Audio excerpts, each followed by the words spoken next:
हाय दोस्तों, मेरा नाम है मयंक जैन और हम पढ़ रहे हैं कक्षा 10 की विज्ञान का सेकंड चैप्टर अम्ल, क्षार और लवण। अभी तक हमने पढ़ा अम्ल और क्षार में अंतर और अम्ल और क्षार की विभिन्न रासायनिक अभिक्रियाओं के बारे में। अब हम पढ़ेंगे अम्ल की धातु ऑक्साइड के साथ अभिक्रिया। सबसे पहले समझिए धातु ऑक्साइड क्या होता है। धातु ऑक्साइड वह होते हैं जिसमें धातु भी होता है और ऑक्सीजन भी होता है। देखिए, धातु ऑक्साइड जो होते हैं वो प्रकृति में कैसे होते हैं? क्षारीय होते हैं। कैसे होते हैं? क्षारीय। ये आपको ध्यान रखना है।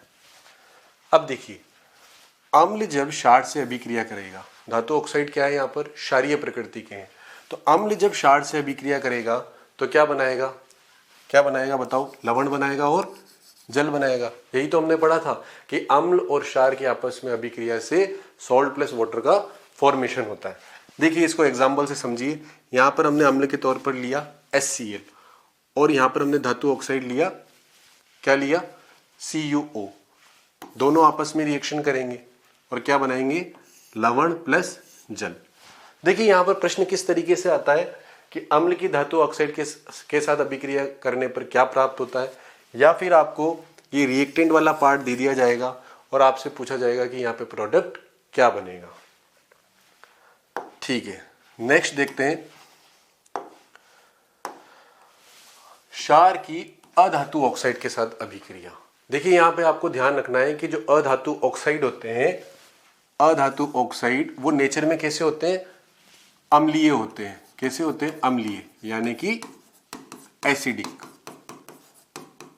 सेम टू सेम, यहां है क्षार, यहां है अम्ल। अम्ल और क्षार आपस में अभिक्रिया करेंगे तो लवण प्लस जल बनना है। देखिए, यह है कैल्शियम हाइड्रोक्साइड यानी कि क्षार। इसकी अभिक्रिया हुई CO2 से। कार्बन तो है अधातु, ऑक्साइड हो गया O। दोनों आपस में रिएक्शन कर रहे हैं और क्या बना रहे हैं? साल्ट बना रहे हैं। और क्या बना रहे हैं? कैल्शियम कार्बोनेट प्लस क्या बन रहा है? वाटर बन रहा है। नेक्स्ट देखते हैं। देखिए, अभी तक हमने अम्ल और क्षार में अंतर के बारे में पढ़ा। यहां पर हमें देखना है कि अम्ल और क्षार में समानता क्या होती है। तो देखिए, अम्ल और क्षार दोनों ही क्या होते हैं? इलेक्ट्रोलाइट्स होते हैं। और इलेक्ट्रोलाइट्स वे पदार्थ होते हैं जिनमें बिजली का अच्छे से चालन हो सकता है। देखिए, विद्युत के चालन के लिए आयनों की आवश्यकता होती है, इलेक्ट्रॉन की आवश्यकता होती है। और आप जानते हैं कि अम्ल और क्षार दोनों ही क्या देते हैं? आयन देते हैं। अम्ल जो है H+ आयन देते हैं और क्षार जो है OH- आयन देते हैं। इस कारण ये दोनों के दोनों ही विद्युत का अच्छे से क्या कर सकते हैं? चालन कर सकते हैं। यहां पे आपको एक बात ध्यान रखना है कि ग्लूकोज और अल्कोहल, ग्लूकोज का फॉर्मूला होता है C6H12O6 और अल्कोहल यानी कि एथेनॉल C2H5OH, ये दोनों विद्युत का चालन नहीं करते। उसका रीजन है कि ये दोनों के दोनों जो है अपने आयनों में विभक्त नहीं होते हैं। इस कारण इनमें जो है इलेक्ट्रिसिटी का कंडक्शन नहीं होता। नेक्स्ट है प्रबल अम्ल व दुर्बल अम्ल। देखिए, यहां पे आपको समझना है कि स्ट्रॉन्ग एसिड क्या होते हैं और वीक एसिड क्या होते हैं। देखिए, सबसे सरल बात, आपको पता है कि अम्ल जो होते हैं वो H+ आयन देते हैं अपने जलीय विलयन में। तो प्रबल अम्ल वो होंगे जो अपने जलीय विलयन में ज्यादा मात्रा में H+ आयन देंगे। तो H+ आयन जो स्ट्रॉन्ग एसिड होते हैं यानी प्रबल अम्ल होते हैं वो क्या देते हैं? ज्यादा देते हैं। और जो दुर्बल अम्ल होते हैं, क्या होते हैं? दुर्बल अम्ल, वो अपने जलीय विलयन में जो H+ आयन देंगे वो क्या देंगे? कम देंगे। अब देखिए, प्रबल अम्ल से दुर्बल अम्ल बनाया जा सकता है। कैसे? प्रबल अम्ल में जैसे ही आप वाटर ऐड करेंगे, क्या ऐड करेंगे? वाटर। तो वाटर ऐड करने पर ये किस में बदलता जाएगा? दुर्बल अम्ल में। और प्रबल अम्ल में जो है जल मिलाने की जो प्रक्रिया है वही कहलाती है डाइल्यूशन। क्या कहलाती है? डाइल्यूशन, यानी कि तनुकरण।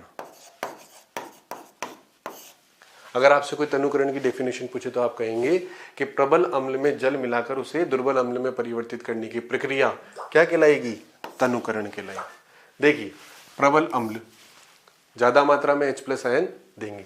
फॉर एग्जाम्पल H2SO4, सल्फ्यूरिक अम्ल, नाइट्रिक अम्ल और हाइड्रोक्लोरिक अम्ल, ये तीनों अम्ल आपको ध्यान रखने हैं कि तीनों के तीनों क्या है, प्रबल अम्ल है।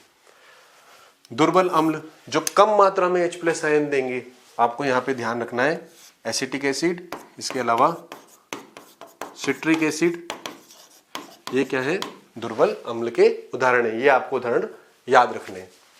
नेक्स्ट देखते हैं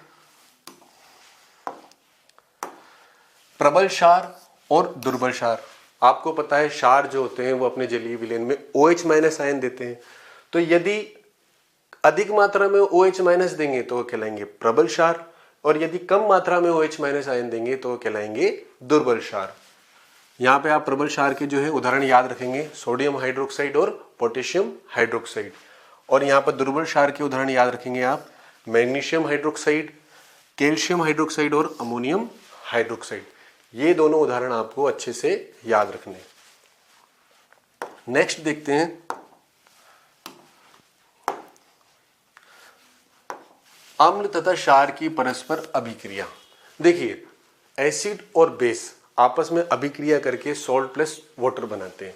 आप इसे ऐसे समझ सकते हैं जैसे कि आपने देखा होगा रामायण में, महाभारत में जब युद्ध होता है तो क्या होता है कि एक बाण इधर से छोड़ा जाता है और एक बाण इधर से छोड़ा जाता है, और दोनों आपस में टकराकर अपने प्रभाव को क्या कर देते हैं, नष्ट कर देते हैं। इसी तरीके से एसिड जो है वो बेस से रिएक्शन करके एक दूसरे के प्रभाव को क्या कर देते हैं, नष्ट कर देते हैं, और किसका निर्माण करते हैं, सॉल्ट का प्लस वाटर का। जैसे कि हमने यहां पर एक अम्ल लिया HCl, हाइड्रोक्लोरिक अम्ल, इसकी अभिक्रिया की हमने सोडियम हाइड्रोक्साइड से यानी कि क्षार से, तो दोनों की रिएक्शन से बनता है NaCl यानी कि सोडियम क्लोराइड, और बनता है जल। देखिए पूरी की पूरी जो ये प्रोसेस होती है इसको हम बोलते हैं उदासीनीकरण अभिक्रिया यानी न्यूट्रलाइजेशन रिएक्शन। और न्यूट्रलाइजेशन सॉल्यूशन जो होता है उसकी pH जो होती है वो होती है 7। अब देखिए यहाँ पे एक नया वर्ड आया है pH, इसको अभी हम नेक्स्ट भाग में समझेंगे। नेक्स्ट देखते हैं उदासीनीकरण अभिक्रिया। देखिए ये तो आप समझ गए, हमने क्षार मिलकर लवण प्लस जल बनाते हैं। यहां पे मैंने आपको बताया था कि जो लवण होते हैं वो यानी कि साल्ट, ये स्ट्रॉन्ग भी हो सकते हैं और वीक भी हो सकते हैं, यानी अम्लीय भी हो सकते हैं और क्षारीय भी हो सकते हैं। देखिए यदि प्रबल अम्ल प्रबल क्षार से अभिक्रिया करेगा, ध्यान रखिएगा, यदि प्रबल अम्ल है और क्षार भी क्या है, प्रबल है, तो एक दूसरे के प्रभाव को क्या कर देंगे, नष्ट कर देंगे, और जो साल्ट बनेगा वो क्या बनेगा, उदासीन बनेगा, प्लस क्या बनेगा, वाटर बनेगा। लेकिन अगर अम्ल प्रबल होता है और क्षार क्या होता है, दुर्बल होता है, तो साल्ट तो बनेगा लेकिन यहां पर प्रभाव किसका दिखेगा, एसिड का, क्योंकि यहां पर एसिड क्या है, प्रबल है। तो यहां पे जो अम्ल बने लवण बनेगा वो बनेगा अम्लीय लवण प्लस जल बनेगा। यदि दुर्बल अम्ल की अभिक्रिया प्रबल क्षार से की जाती है तो यहाँ पे जो सॉल्ट बनेगा, जो लवण बनेगा, वहां पर किसका प्रभाव दिखेगा आपको, क्षार का, क्योंकि यहाँ पे क्षार क्या है, प्रबल है। तो यानी कि ये लवण जो बनेगा वो क्षारीय लवण होगा प्लस जल बनेगा। यहां तक आई आपको बात समझ में। नेक्स्ट देखते हैं, अभी हमने एक वर्ड देखा था pH, क्या देखा था, pH। देखिए pH जो होता है वो हाइड्रोजन आयन की सांद्रता के बारे में बताता है। ये pH स्केल होता है, एक पैमाना, जो कि किसके बारे में बताता है, हाइड्रोजन आयन की सांद्रता के बारे में। देखिए pH बराबर -log H+, यानी हाइड्रोजन आयन की सांद्रता का ऋणात्मक लोगरिथम क्या कहलाता है, pH कहलाता है। देखिए आप इसको ऐसे समझिए, ये एक तरह का पैमाना होता है जिसमें 0 से लेकर कहां तक अंक होते हैं, 0 से लेकर 14 तक अंक होते हैं, और यहां पर बीच का अंक होता है 7। 7 का मतलब होता है न्यूट्रल यानी कि उदासीन। अब देखिए हम कैसे पता लगाएंगे कि दिया गया सॉल्यूशन अम्लीय है या क्षारीय है। यदि pH 0 से लेकर 7 के बीच होती है, यानी कि 0 से लेकर 7 के बीच, तो वो कहलाएगा विलयन अम्लीय। कौन सा विलयन कहलाएगा? अम्लीय विलयन। और यदि पीएच 7 होती है, क्या होती है? 7, तो वो कहलाएगा उदासीन। और यदि 7 से लेकर 14 के बीच में पीएच होती है तो वो कहलाएगा क्षारीय। क्या कहलाएगा? क्षारीय कहलाएगा। देखिए, यदि 7 है तो उदासीन, 7 से कम है तो अम्लीय, और 7 से ज्यादा है तो क्षारीय। ठीक है। एसिडिक, 7 पे न्यूट्रल, और 7 से 14 के बीच है तो वो कहलाएगा बेसिक। यहां तक आया आपको समझ में? देखिए, अब आपको यहां पर एक बात ध्यान रखनी है कि जैसे जैसे आप इस तरफ आएंगे तो यहां पर हाइड्रोजन आयन की जो सांद्रता है, हाइड्रोजन आयन की जो सांद्रता है वो क्या होगी? बढ़ती जाएगी। जैसे जैसे आप इधर आते जाएंगे हाइड्रोजन आयन की सांद्रता बढ़ती जाएगी, और उधर जाएंगे तो हाइड्रोजन आयन की सांद्रता बढ़ती जाएगी। अब आप इसको ऐसे समझिए, इस तरफ आ रहे हैं तो यहाँ पे पीएच क्या हो रही है? डाउन हो रही है, 7 से लेकर 0, यानी कि पीएच जो है कम होने पर, इस तरफ आने पर क्या हो रही है? पीएच कम हो रही है, लेकिन हाइड्रोजन आयन की सांद्रता क्या हो रही है? बढ़ रही है। तो हाइड्रोजन आयन की सांद्रता क्या होगी? बढ़ेगी। और ज्यादा हाइड्रोजन आयन की सांद्रता होगी, जितनी ज्यादा H+ आयन होंगे वो ज्यादा क्या होगा? एसिडिक होगा। यानी जितनी कम पीएच होगी वो उतना ही ज्यादा एसिडिक होगा। ऐसे इधर देखिए आप, इस तरफ हम कह सकते हैं कि OH- आयन की सांद्रता बढ़ती है, OH- आयन की सांद्रता बढ़ रही है। देखिए, यहां से उस तरफ जा रहे हैं 7 से 14 में, तो पीएच का मान क्या हो रहा है? बढ़ रहा है। पीएच का मान बढ़ रहा है, और OH- आयन की सांद्रता क्या हो रही है? बढ़ रही है। तो यानी कि यहां पर जो क्षारीयता है वो इस तरफ क्या हो रही है? बढ़ रही है। यानी बेसिडिटी जो है बढ़ रही है, वो उतना ही ज्यादा क्षारीय होगा। अब मैं आपसे एक प्रश्न पूछता हूं। देखिए, फॉर एग्जाम्पल, जैसे कि HCl की पीएच होती है 1.2। कितनी होती है? 1.2, जो कि जठर रस में एक अम्ल पाया जाता है। हमारे आमाशय में जठर रस होता है, उसमें एक जो जठर रस होता है HCl, उसकी पीएच क्या होती है? 1.2। और जो नींबू का रस होता है उसकी पीएच होती है 2.2। तो अब आप बताइए इन दोनों में से ज्यादा अम्लीय कौन है? पीएच है HCl की 1.2 और नींबू के रस की पीएच है 2.2। मैंने आपको बताया कि जितनी कम पीएच होगी वो उतना ही ज्यादा अम्लीय होगा। तो यहाँ पर HCl जो है वो ज्यादा एसिडिक है। यहां पर देखते हैं, जैसे फॉर एग्जांपल हमने लिया MgOH2 मैग्नीशियम हाइड्रोक्साइड, इसकी पीएच होती है 10, मिल्क ऑफ मैग्नीशिया। और सोडियम हाइड्रोक्साइड NaOH, इसकी पीएच होती है 14। अब अगर मैं आपसे पूछूं कि इन दोनों में से ज्यादा क्षारीय कौन है, तो आप देखिए, मैग्नीशियम हाइड्रोक्साइड की पीएच है 10 और NaOH की पीएच है 14। यानी यहां पर पीएच किसकी ज्यादा है? सोडियम हाइड्रोक्साइड की। देखिए, यहां पर जितनी ज्यादा पीएच होगी उतनी ही ज्यादा सोडियम हाइड्रोक्साइड आयन की सांद्रता होगी, और जितनी ज्यादा सांद्रता होगी वो उतना ही ज्यादा क्या होगा? बेसिक होगा। तो यहाँ पे ज्यादा बेसिक कौन है? NaOH।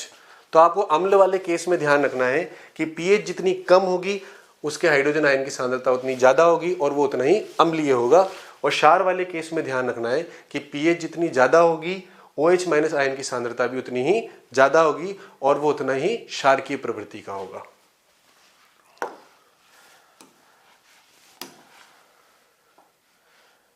देखिए, यहां पे एक टेबल बना रखी है। इस सारणी में देखिए, यहां पर 7 यानी कि उदासीन, और जब आप इस तरफ आ रहे हैं तो यहां पर हाइड्रोजन आयन की सांद्रता में क्या हो रही है? वृद्धि हो रही है। और इस तरफ जाने पर हाइड्रोजन आयन की सांद्रता में क्या हो रही है? कमी हो रही है। तो इस तरफ आने पर एसिडिटी क्या होगी? अम्लीयता बढ़ेगी। और उस तरफ जाने पर जो है क्षारीयता बढ़ती है। यह आपको ध्यान रखना है।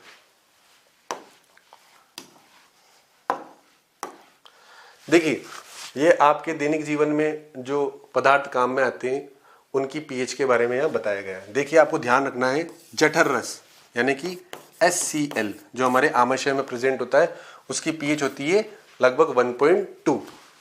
नींबू का रस, उसकी पीएच होती है 2.2। शुद्ध जल यानी न तो उसमें कोई अम्ल हो न क्षार हो, यानी आरओ का जो वाटर होता है, आरओ वाटर कह सकते हैं हम, उसकी जो पीएच होती है वो होती है 7। हमारा जो ब्लड होता है, ब्लड जो होता है उसकी पीएच होती है 7.4। यानी कि 7.4 का मतलब हुआ जो हमारा ब्लड होता है, जो रक्त होता है वो हल्का क्षारीय होता है। मिल्क ऑफ मैग्नीशिया यानी कि MgOH का होल ट्वाइस, इसकी पीएच होती है 10। कितनी होती है? 10। और सोडियम हाइड्रोक्साइड का सॉल्यूशन यानी कि NaOH, इसकी पीएच का मान होता है 14, जो कि अधिकतम होता है। ये कौन सी प्रवृत्ति का होता है? क्षारीय प्रवृत्ति का। तो आपको इसके माध्यम से आपको ध्यान रखना है कि किन पदार्थों की पीएच कितनी होती है। देखिए, अब यहां पे हमें समझना है अम्लीय वर्षा के बारे में, एसिड रेन के बारे में। देखिए, जब वर्षा के जल का पीएच 5.56 से कम हो जाता है तो वो वर्षा क्या कहलाती है? अम्लीय वर्षा कहलाती है। अब आपके दिमाग में आ रहा होगा ये अम्लीय वर्षा क्या होती है। देखिए, आप वर्षा तो समझते हैं कि जब जो जल होता है वो बाष्प के रूप में ऊपर उठता है और बादल का निर्माण करता है और बादल के द्वारा वापस बरसात के रूप में जो जल है वो जमीन पर आता है। ये तो एक प्रोसेस हुई। अब होता क्या है कि जो फैक्ट्रीज वगैरह होती हैं, फैक्ट्री, इनमें से क्या निकलता है? धुआं निकलता है, जहरीला धुआं निकलता है। और इनमें से कुछ गैसेज होती है जैसे कि NO2, SO2। ये जो गैसेज होती हैं वो वातावरण के जल वाष्प से क्रिया करके क्या बना लेती है? H2SO4 और HNO3। देखिए, यहां से ये धुआं ऊपर की तरफ जाता है और धुएं में कौन सी गैस जाती है? NO2, SO2। ये जल वाष्प से क्रिया करके, किससे क्रिया करके? जल वाष्प से। जल वाष्प क्या हुई? H2O। जल वाष्प से क्या करेगी? क्रिया कर लेगी और क्या बना लेगी? H2SO4 और बना लेगी HNO3। इनका फॉर्मेशन हो गया।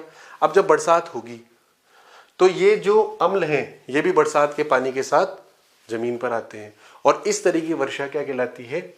अम्लीय वर्षा कहलाती है।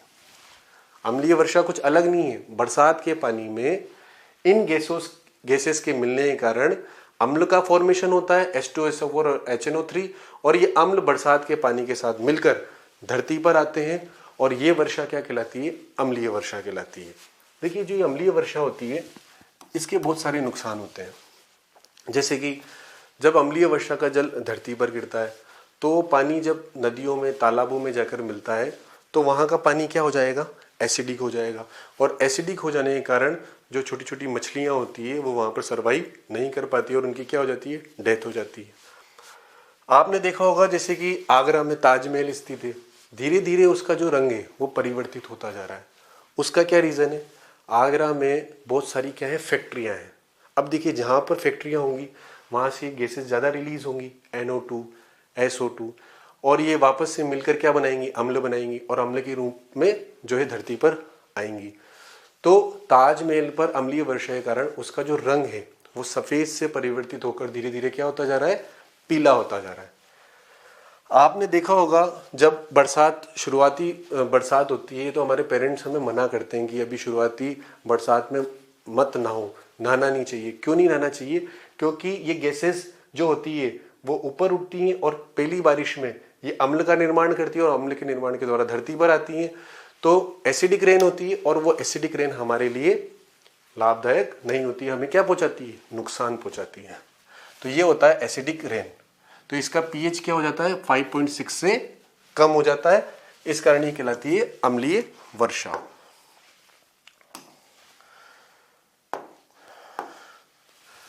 देखिए, पाचन तंत्र का पीएच। आपको पता है कि हमारे पेट से यानी स्टोमक से, हमारे स्टोमक में यानी कि आमाशय में एक विशेष प्रकार का अम्ल होता है जिसे बोला जाता है HCl। क्या बोला जाता है? HCl। HCl को बोला जाता है जठर रस। इसकी pH होती है 1.2, यानी कि क्या होता है? एसिडिक होता है। मैंने आपको बताया था कि हमारे आमाशय की जो दीवार होती है उस पर श्लेष्मा का आवरण पाया जाता है, जिसके कारण ये आमाशय की दीवार की इस अम्ल से रक्षा करती है और ये अम्ल जो है वो भोजन के पाचन में सहायक होता है। अब देखिए होता क्या है, ये क्या करता है? अम्ल भोजन का पाचन करता है, लेकिन कभी कभार हम अत्यधिक मात्रा में उत्पन्न होने से अपच की स्थिति बन जाती है। देखिए जैसे कई बार आप गरिष्ठ भोजन कर लेते हैं या फास्ट फूड खा लेते हैं, तो उसको पचाने के लिए ज़्यादा मात्रा में HCl चाहिए होगा। तो जब ये HCl ज़्यादा मात्रा में रिलीज होता है तो हमें जलन तथा पीड़ा का अनुभव होता है। और इसको दूर करने के लिए आपने देखा होगा जब हमारे शरीर में एसिडिटी बढ़ जाती है, HCl का प्रोडक्शन बढ़ जाता है, तो हम क्या लेते हैं? इनो वगैरह लेते हैं। तो उस इनो में क्या मिला होता है? एंटासिड मिला होता है। एंटासिड मतलब एसिड का विरोधी। एसिड का विरोधी क्या होगा? क्षार होगा। तो यानी उन दवाओं में क्या मिला होता है? Milk of magnesia. Milk of magnesia, MgOH का होल ट्वाइस। आपको पता है मिल्क ऑफ मैग्नीशिया की pH होती है 10, यानी कि ये होता है क्षार और ये जो होता है वो होता है अम्ल। जैसे ही हम मिल्क ऑफ मैग्नीशिया जो कि दवा में मिला होता है उसका सेवन करते हैं तो अम्ल की आदि की मात्रा को ये क्या कर देता है? उदासीन कर देता है। मतलब ये मिल्क ऑफ मैग्नीशिया जो है अम्ल के प्रभाव को कम कर देता है और इस तरीके से हमें जो है जलन से और पीड़ा से क्या मिलती है? राहत मिलती है। तो ये एक तरीके से उदासीनीकरण अभिक्रिया का एक उदाहरण है। नेक्स्ट देखते हैं pH परिवर्तन के कारण दंतक्षय। देखिए दंतक्षय, हमारे जो दांत होते हैं उसके ऊपर एक विशेष प्रकार की परत पाई जाती है जिसे बोलते हैं हम इनेमल। ये जो इनेमल होता है वो शरीर का सबसे कठोरतम पदार्थ होता है। ये आप अच्छे से याद रखना कि शरीर का सबसे कठोर पदार्थ क्या होता है? इनेमल होता है, जो कहाँ पाया जाता है? दांतों के ऊपर प्रेजेंट होता है। देखिए मुंह का pH जब 5.5 से कम हो जाता है तो हमारे दांतों का क्षय होने लगता है, यानी दांत टूटने लगते हैं। कैसे? देखिए होता क्या है, ये समस्या उन लोगों में आती है जो समय पर ब्रश नहीं करते हैं। ठीक है, तो क्या होगा जब आप भोजन करने के पश्चात अगर आप अपने मुंह को ढंग से साफ नहीं करेंगे या ब्रश नहीं करेंगे तो हमारे मुंह के अंदर होते हैं बैक्टीरिया, और यदि अगर आपके मुंह के अंदर भोजन रह गया तो ये बैक्टीरिया क्या करते हैं? उस पश्चात मुंह में अपशिष्ट शर्करा व खाद्य पदार्थों का क्या करते हैं? निर्मीकरण करते हैं, यानी वो उसका निम्नीकरण करते हैं, उसको पचाने का काम करते हैं। और क्या प्रोड्यूस करते हैं? अम्ल प्रोड्यूस करते हैं, एसिड बनाते हैं। आपने ब्रश नहीं किया, भोजन अंदर रह गया, अब ये बैक्टीरिया क्या करेंगे? उससे अभिक्रिया करेंगे, उसको पचाएंगे और पचाते हुए हम वो क्या रिलीज करेंगे? अम्ल रिलीज करेंगे। और ये जो अम्ल होता है वो हमारे दांतों की जो इनेमल होती है उसको नुकसान पहुंचाता है, और जैसे ही इनेमल जो है उसको नुकसान पहुंचता है तो हमारे दांत जो होते हैं वो समय से पहले टूटने लग जाते हैं। तो इस तरीके से pH परिवर्तन के कारण जो है इनेमल संचारित होती है और दांत टूटने लगते हैं। देखिए प्रकृति जो है उसमें उदासीनीकरण के बहुत सारे उदाहरण देखने को मिलते हैं। जैसे कि आपने मधुमक्खी जो होती है, मधुमक्खी का जब डंक लगता है तो हमें बहुत सारी जलन महसूस होती है। तो यदि हम उस पर बेकिंग पाउडर जो होता है, जो कि एक दुर्बल क्षार होता है, उससे घिसकर उसे लगा लेते हैं तो उसके प्रभाव को नष्ट कर देता है। ऐसी एक पौधा होता है, उस पौधे का नाम है नेटल प्लांट। देखिए नेटल प्लांट के जो पत्ते होते हैं, नेटल प्लांट के जो पत्ते होते हैं वो कैसे होते हैं? इस तरीके से कांटे नुमा होते हैं, और यदि आप इसे गलती से छू लें तो आपको क्या होगी? जलन होगी और दर्द होगी। ऐसा क्यों होता है? क्योंकि छूने पर ये कांटे आपके अंदर प्रविष्ट करते हैं और उनसे एक अम्ल निकलता है, मेथेनोइक अम्ल। जो कि आपको क्या उत्पन्न करता है, जलन उत्पन्न करता है।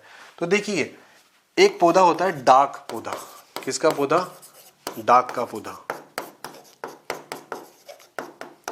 यदि आप इस पौधे की जो पत्तियां हैं उसे घिसकर आप जलन वाले भाग पर लगाते हैं तो उदासीनीकरण की क्रिया द्वारा अम्ल के प्रभाव को क्षार जो है वो नष्ट कर देता है। यानी कि जो नेटल प्लांट जो होता है वो तो होता है एसिडिक, और ये जो डाक का पौधा होता है वो होता है बेसिक। यानी कि प्रकृति भी जो है उदासीनीकरण के उदाहरण हमें देती है। इस भाग में हमने पढ़ा अम्ल और क्षार की जो अभिक्रियाएं थी उनके बारे में, पीएच के बारे में। नेक्स्ट पार्ट में हम पढ़ेंगे विभिन्न प्रकार के साल्ट के बारे में। धन्यवाद।